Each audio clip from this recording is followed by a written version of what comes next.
सर्व देवी देवता यक्ष गंधर्व किन्नर मानुष पशु पक्षी हे सर्व देवतांकडे गेले आणि यांना विनवणी केली की देवा तुम्ही काहीतरी उपाय करा की ज्याच्यामुळे ही जी संपूर्ण शरीराची या गोमातेची आणि वृषभाची लाही लाही व्हायला लागली अंगाची ती तुम्ही थांबवा। म्हणून भगवान श्री हरी विष्णू यांनी अदृश्य सुदर्शन चक्र चालवलं आणि त्या शरीराचे 51 तुकडे केले आणि त्या 51 तुकड्यांचे 51 शक्तिपीठ तयार झाले। सर्व देवी देवता यक्ष गंधर्व किन्नर मानुष पशु पक्षी हे सर्व देवतांकडे गेले आणि यांना विनवणी केली की देवा तुम्ही काहीतरी उपाय करा की ज्याच्यामुळे ही जी संपूर्ण शरीराची या गोमातेची आणि वृषभाची लाही लाही व्हायला लागली अंगाची ती तुम्ही थांबवा।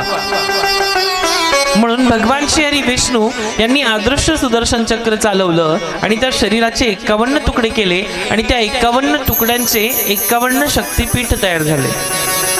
सर्व देवी देवता यक्ष गंधर्व किन्नर मानुष पशु पक्षी हे सर्व देवतांकडे गेले आणि यांना विनवणी केली की देवा तुम्ही काहीतरी उपाय करा की ज्याच्यामुळे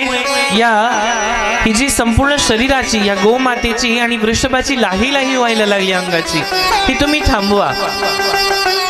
म्हणून भगवान श्री हरी विष्णू यांनी अदृश्य सुदर्शन चक्र चालवलं आणि त्या शरीराचे 51 तुकडे केले आणि त्या 51 तुकड्यांचे 51 शक्तिपीठ तयार झाले।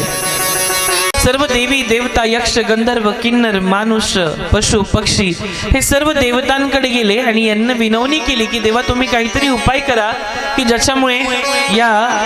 ही जी संपूर्ण शरीराची या गोमातेची आणि वृषभाची लाही लाही व्हायला लागली अंगाची ती तुम्ही थांबवा।